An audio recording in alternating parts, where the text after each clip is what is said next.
বাংলাদেশ আওয়ামী লীগের সব ধরনের সামাজিক যোগাযোগ মাধ্যমের যে প্ল্যাটফর্ম যত প্ল্যাটফর্ম রয়েছে সেই প্ল্যাটফর্মগুলো বন্ধ করে দেওয়ার উদ্যোগ নিল এবার সরকার।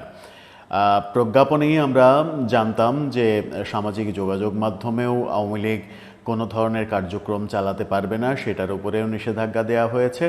এবার জানা গেল যে আনুষ্ঠানিকভাবে সামাজিক যোগাযোগ মাধ্যমে আওয়ামী লীগের যত প্ল্যাটফর্ম রয়েছে সেই প্ল্যাটফর্মগুলো বন্ধের প্রক্রিয়া শুরু করলো।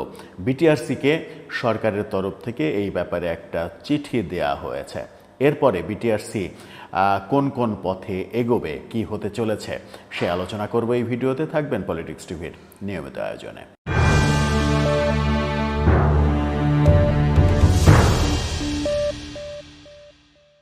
দর্শক, পলিটিক্স টিভির নিয়মিত ভিডিওগুলো স্পন্সর করছে প্রজাপতি.টিভি, নতুন ওটিটি প্ল্যাটফর্ম। আপনারা চাইলে ইউটিউবে, ফেসবুকে, ইনস্টাগ্রামে, টিকটকে দেখে নিতে পারেন।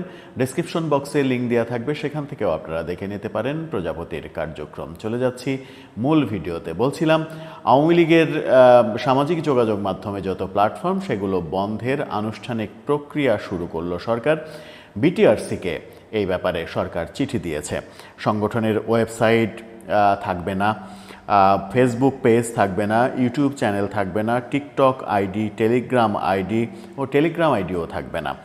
এক্স অ্যাকাউন্ট ব্লক করার পদক্ষেপও নেওয়া হবে। টেলিগ্রামও বন্ধ করে দেয়া হচ্ছে।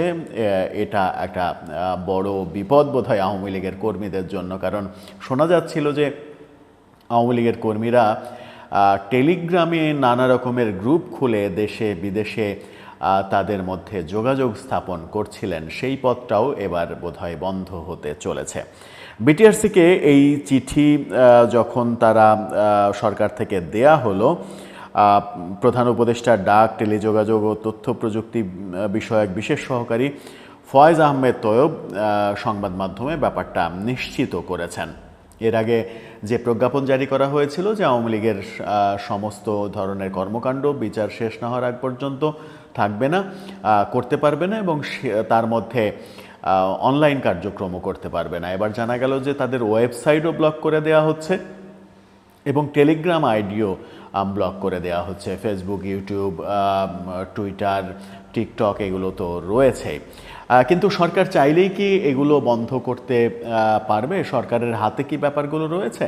না, সরকারের হাতে ব্যাপারগুলো নেই।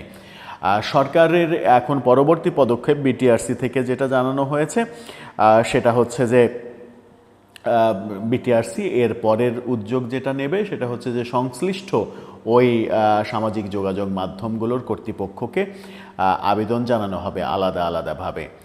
যে যে অ্যাকাউন্ট তারা ব্লক করার জন্য অনুরোধ করবে সেই অ্যাকাউন্ট ব্যাপারে সংশ্লিষ্ট সামাজিক যোগাযোগ মাধ্যমের প্রধানদের কাছে, যথাযথ কর্তৃপক্ষের কাছে আবেদন জানানো হবে বাংলাদেশ সরকারের পক্ষ থেকে, এবং সেই আবেদনে যদি তারা সাড়া দেয় তাহলে সেটি ব্লক হয়ে যাবে, বন্ধ হয়ে যাবে। এখন আবেদনে সাড়া দেওয়ার সম্ভাবনা কতটুকু, না দেওয়ার সম্ভাবনা কতটুকু, সেই ব্যাপারে তো ব্যাপারগুলো রয়েছেই। আমরা জানি যে ফেসবুকের সঙ্গে সাম্প্রতিক সময়ে বাংলাদেশের, সেটা শেখ হাসিনা সরকার থাকতেই ফেসবুকের সঙ্গে এই ব্যাপারে বেশ কিছু সমঝোতা হয়েছিল যে সরকার নিরাপত্তার জন্য ঝুঁকি মনে করলে ফেসবুকের কাছ থেকে বিভিন্ন ধরনের সুযোগ সুবিধা, বিভিন্ন তথ্য উপাত্ত চাইলে সেটা আদান প্রদান করবে ফেসবুক। সেই হিসেবেই হয়তো ফেসবুক সরকার নিরাপত্তাহীনতার কথা বলে আওয়ামী লীগের পেজ যখন বন্ধ করে দিতে বলবে তখন সেটা ফেসবুক বন্ধ করে দিতেও পারে। ইউটিউবের ক্ষেত্রেও একই ব্যাপার হতে পারে, কিন্তু টেলিগ্রাম তার আইডি বন্ধ করে দেবে কিনা সে ব্যাপারে যথেষ্ট সংশয় রয়েছে। এক্স হ্যান্ডেলের সঙ্গে বাংলাদেশ সরকারের কতটুকু যোগাযোগ রয়েছে, যদিও আমরা সাম্প্রতিক সময়ে স্টারলিংকে বাংলাদেশে আসতে দেখেছি। স্টারলিংকের মালিকই এক্স হ্যান্ডেলের মালিক, সুতরাং সেই দিক থেকে যোগাযোগ করে একটা কিছু করা যেতেও পারে। ওয়েবসাইট বন্ধের যে ব্যাপারটা, গুগলকে, জিমেলকে অনুরোধ করলে জিমেল কোনো ওয়েবসাইট ব্লক করে দেবে কিনা, সেই ব্যাপারে ব্যক্তিগতভাবে আমার কাছে এই মুহূর্তে তেমন কোনো তথ্য উপাত্ত নেই, তবে সেটাও যে খুব একটা সহজ হবে সেটা বলা যায় না। যাই হোক, সরকারের পদক্ষেপে বেশিরভাগ সামাজিক যোগাযোগ মাধ্যম যেগুলোতে আওয়ামী লীগের আইডি রয়েছে, আওয়ামী লীগ এবং সহযোগী সংগঠনগুলোর প্ল্যাটফর্ম রয়েছে, আইডি রয়েছে, পেজ রয়েছে, চ্যানেল রয়েছে, সেগুলো যে বন্ধ হয়ে যাচ্ছে সেটা এখন বলেই দেওয়া যায়। হয়তো সেটা সময় সাপেক্ষ, কিন্তু সেটা বন্ধের আনুষ্ঠানিক উদ্যোগ যখন সরকার নিল তখন বলাই যায় যে আওয়ামী লীগ অনলাইনে যে সক্রিয় অবস্থান, সেই সক্রিয় অবস্থান তাদের নষ্ট হচ্ছে। এটা করার সরকারের আর একটা কারণও রয়েছে। আওয়ামী লীগ ক্ষমতায় থাকতে অনলাইন সাইবার জগতে যতটা না শক্তিশালী ছিল, ক্ষমতায় থাকি যাওয়ার পরে 5 আগস্টের পরে সাইবার জগতে আমার মনে হয় যে আওয়ামী লীগ আরও 100 গুণ বেশি শক্তিশালী হয়েছে। অভিযোগ করেন আওয়ামী লীগ যারা করেন, অনেককেই বলতে শুনি যে তাদের অভিযোগ আইসিটি প্রতিমন্ত্রী জুনায়েদ আহমেদ পলকের প্রতি, যে জুনায়েদ আহমেদ পলক সরকারের হাজার হাজার কোটি টাকা মেরে দিয়েছে। সরকার এবং দলের জন্য আইসিটি ক্ষেত্রে আসলে কিছুই করেননি। আইসিটির সাইবার যে ট্রেনিং, সেই ট্রেনিংগুলো তিনি দলীয় কর্মীদের মধ্যে না দিয়ে দলের যারা শত্রু সংগঠন, বিভিন্ন ইসলামিক দল এবং নাটোরে তার বিরুদ্ধে অভিযোগ রয়েছে, তিনি নাকি জামাত শিবিরকে আশ্রয় প্রশ্রয় দিয়েছেন তার ক্ষমতার সময়ে। এরকম নানা অভিযোগ তার বিরুদ্ধে রয়েছে। এবং সত্যি সত্যিই যেটা আমরা দেখেছি সেটা হচ্ছে যে আওয়ামী লীগ যখন ক্ষমতায় ছিল তখন তাদের সাইবার যে ইউনিট, সাইবারের যে শক্তি, সেই শক্তি আমরা খুব একটা দেখিনি, বরং বিরোধী দলের সাইবার ইউনিট অনেক বেশি শক্তিশালী ছিল। জামাত শিবিরের সাইবার শক্তি অনেক বেশি শক্তিশালী ছিল, অনেক পাওয়ারফুল ছিল। তারা সাইবারে এত বেশি পাওয়ারফুল ছিল যে তারা ফেসবুকে, ইউটিউবে অনেক কিছু করতে পারতো। ইচ্ছা করলে কোনো কন্টেন্টের রিপোর্ট মেরে সেগুলো বন্ধ করে দেয়া, কোনো কিছু ডাউন করে দেয়া, এই কাজগুলোতে তারা সিদ্ধহস্ত ছিল। তাদের একটা এক্সপার্ট টিম কাজ করে সবসময়, এমন কথাও শোনা যায়।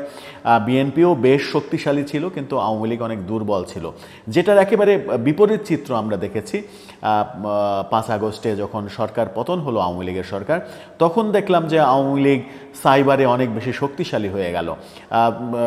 আওয়ামী লীগ তো ক্ষমতায় থেকে যাওয়ার পরে নতুন করে কোনো টাকা ইনভেস্ট করেনি, তাহলে এই ক্ষমতাটা কোত্থেকে আসলো? অনেকে বলেন যে আওয়ামী লীগের যারা তৃণমূল কর্মী, যারা সত্যি সত্যি আওয়ামী লীগকে ভালোবাসেন, তারা এই সাইবার শক্তিটা আসলে তৈরি করেছে নিজ উদ্যোগে, নিজ ভালোবাসায়। যাদেরকে আওয়ামী লীগ ক্ষমতায় থাকতে কখনো মূল্যায়ন করেনি, এদেরকে অবমূল্যায়ন করেছে, তৃণমূলকে ধ্বংস করেছে, দলকে ধ্বংস করেছে বলেই 5 আগস্টে যখন সরকার পতন হয়েছে তখন সরকারের পক্ষে দাঁড়ানোর মতো দলীয় শক্তি আওয়ামী লীগ খুঁজে পায়নি। দর্শক, আপনারও কি তাই মনে হয়? আপনার মতামত জানিয়ে লিখতে পারেন আমাদের কমেন্ট বক্সে।